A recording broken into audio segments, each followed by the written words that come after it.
We choose to go to the moon in this decade and do the other things, not because they are easy, but because they are hard. 3, 2, 1, 0. All engine running. Liftoff. We have a liftoff.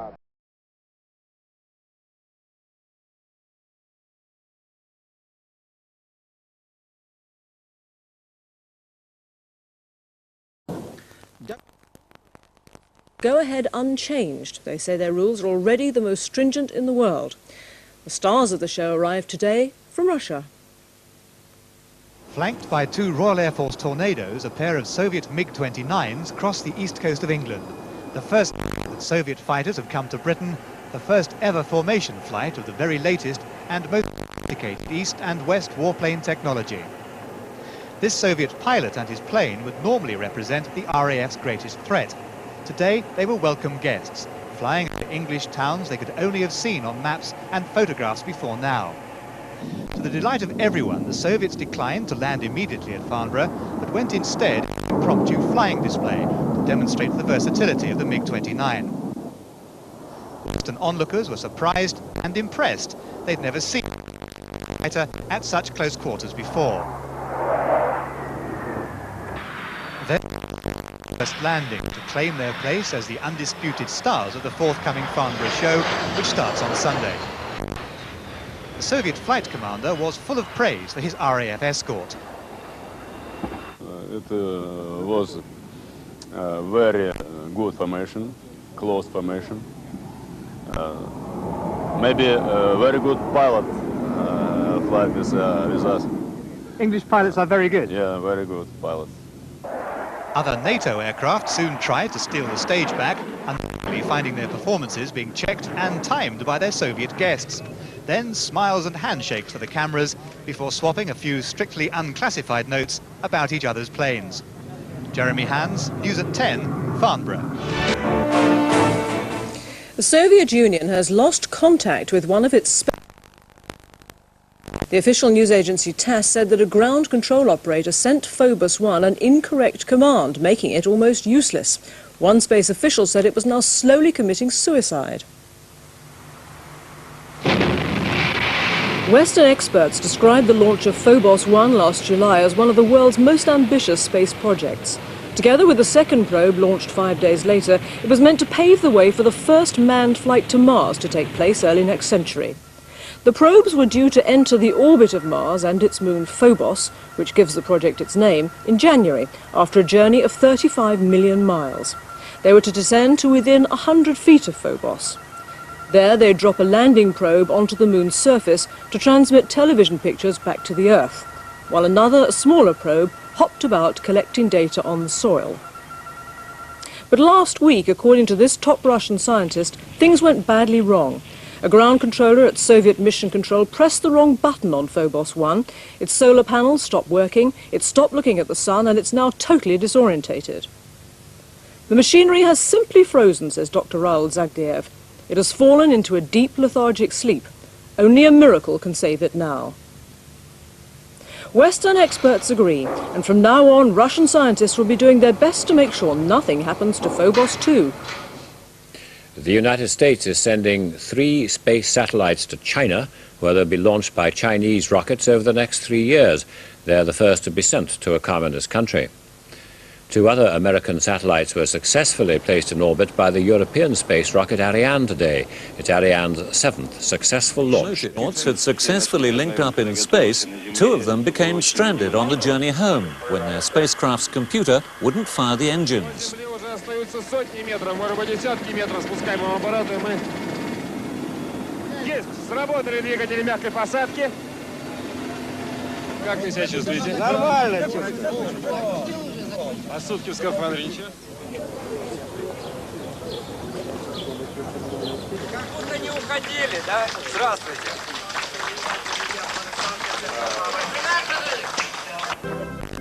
This week is a very important one in the history of the Soviet Union.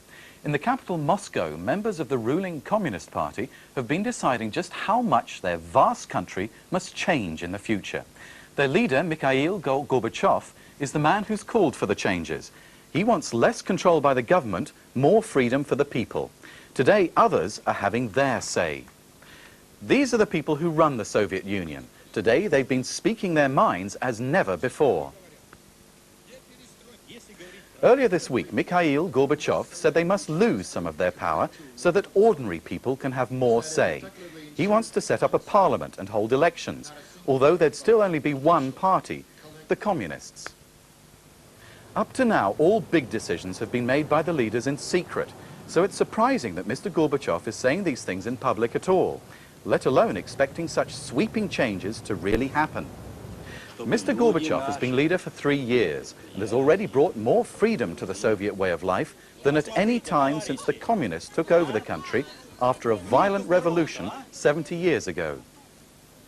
This week's conference and the ideas Mr. Gorbachev's put forward are the latest move in his plan of glasnost, openness, and perestroika, which means changes in the way things are organized. They're desperately needed because the Soviet Union is falling behind other countries. It's a huge nation made up of nearly 300 million people split into 15 different republics. Russia is the biggest. But there are problems. Recently, people in the smaller states like Armenia and Latvia have been protesting that they want more independence. And Soviets still complain there's not enough food in the shops. But Mr. Gorbachev now wants to strike at the root of the problems by changing politics and the way the Soviet Union is run. Space now, and in the United States, everyone's looking forward to this autumn's launch of the Space Shuttle Discovery, the first since the Challenger disaster 2.5 years ago. Since then, scientists have done lots of tests on the rocket boosters which caused the Challenger explosion. Mike Smart reports from Mission Control in Texas.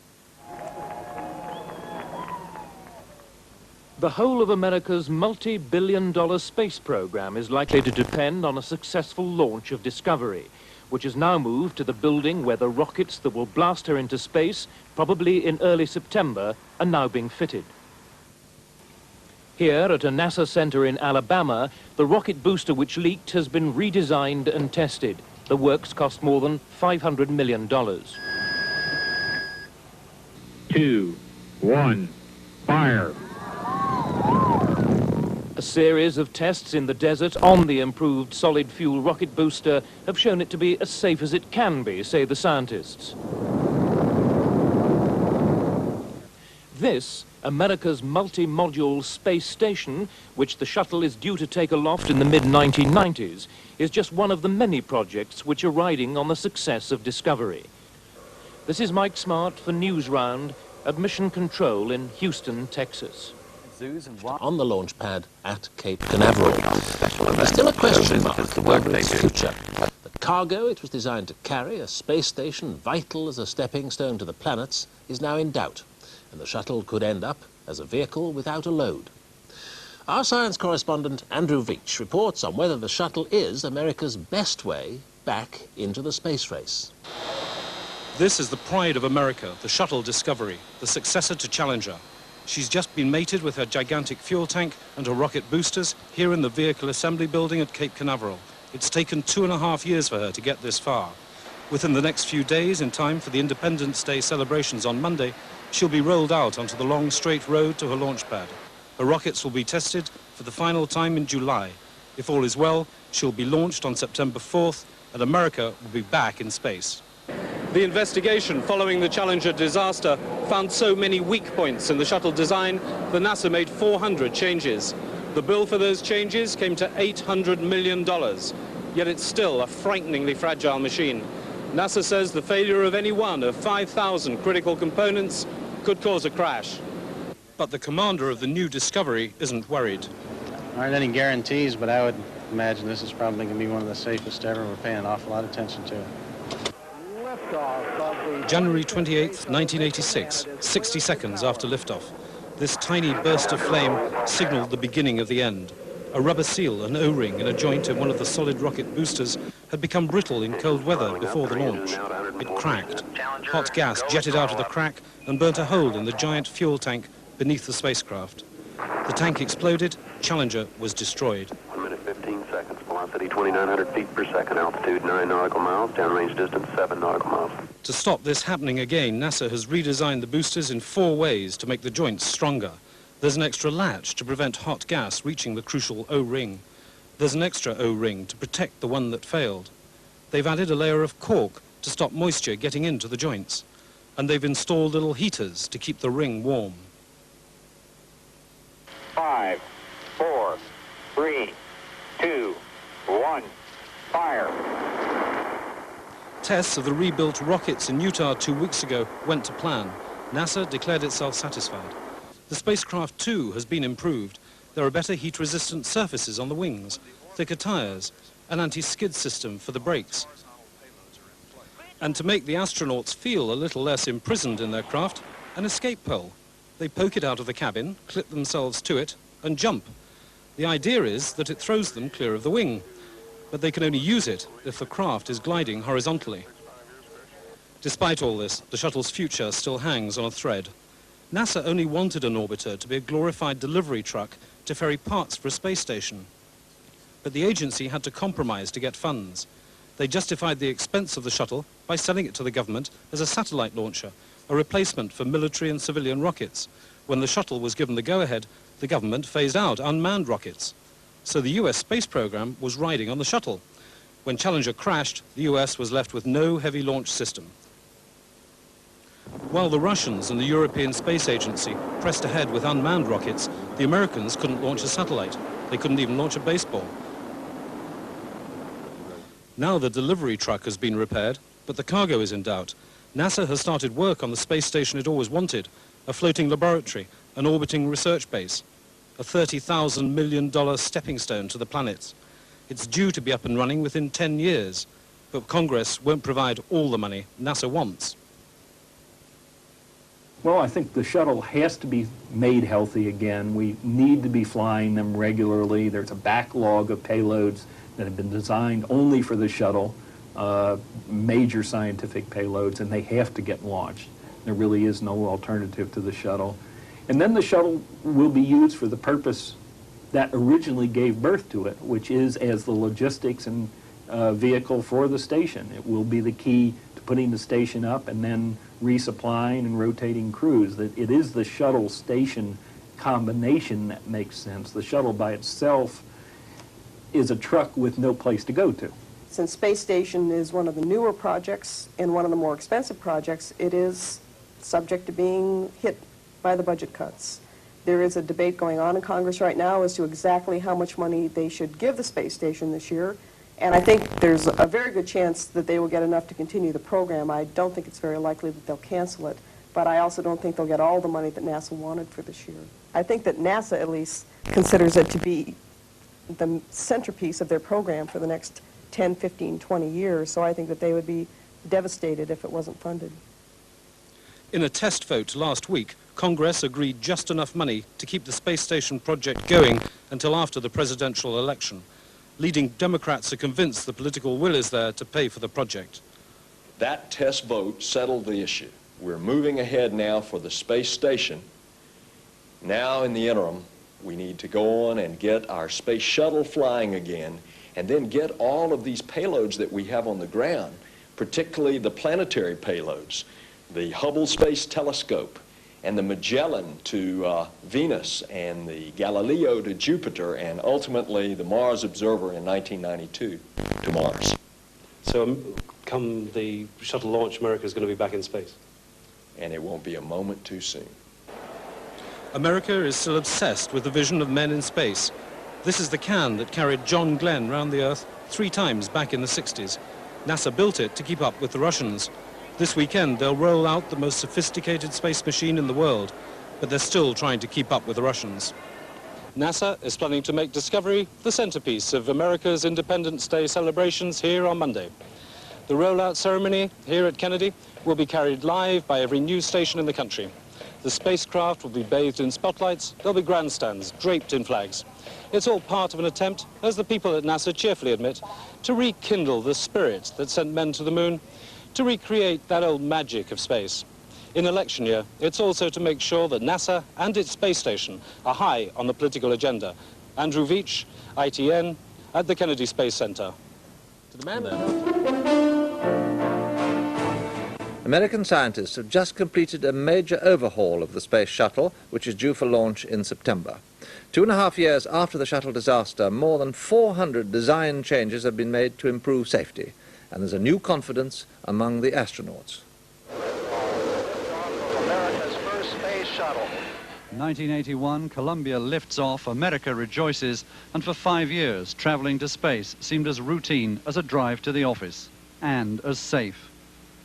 1986, Challenger explodes minutes into its launch, 7 astronauts die, America's space program falls to Earth. It's been a long, hard road back. Now the shuttle is almost ready to fly again after an extraordinary program of safety improvements and redesign.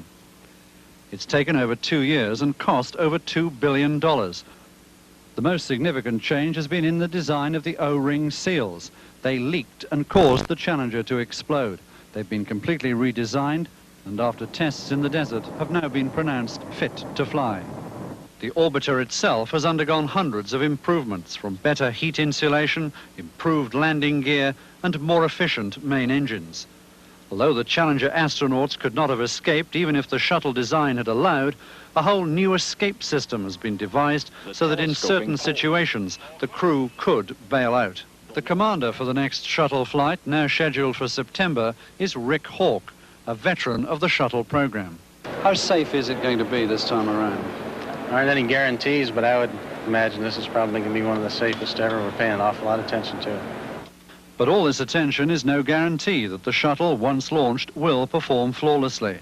Some of the changes themselves may have brought new safety risks, and critics say that so much emphasis on the impossible dream of complete safety may yet cripple the shuttle program. Not since the days of Apollo has so much been riding on a single launch as it will when Discovery lifts off from Pad 39B here sometime in September. It could be said that the whole future of America's space program will be riding with the vehicle. Ken Reese, News at 10, Cape Kennedy, Florida. Soviet cosmonauts on board the space station Mir went for a spacewalk today to try to mend the British-made orbiting telescope. It's a vital piece of equipment in the search for black holes in space. They gave up after 2 hours. Their space screwdriver broke. Cosmonauts Musa Manarov and Vladimir Titov today attempted the most intricate space repair ever. Despite preparations lasting months, Soviet space control gave it only a 50-50 chance of success. They were trying to repair a British X-ray telescope which went wrong last September. The 7-foot-long telescope is at the back of the Mir space station in a special module called Cavant. The cosmonauts had to inch their way 100 feet along the space station to reach the telescope and carry out delicate repairs helped by British scientists in Moscow. Well, they got through a lot of the most critical stages, but unfortunately in getting through those critical stages there were various complications which meant that they took rather longer than expected in doing it. And they came up against a final problem in which a tool broke. The part that had failed is a detector at the top of the telescope.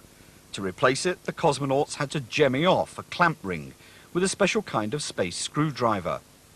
Unfortunately, the screwdriver snapped, leaving a chunk of it lodged in the gap.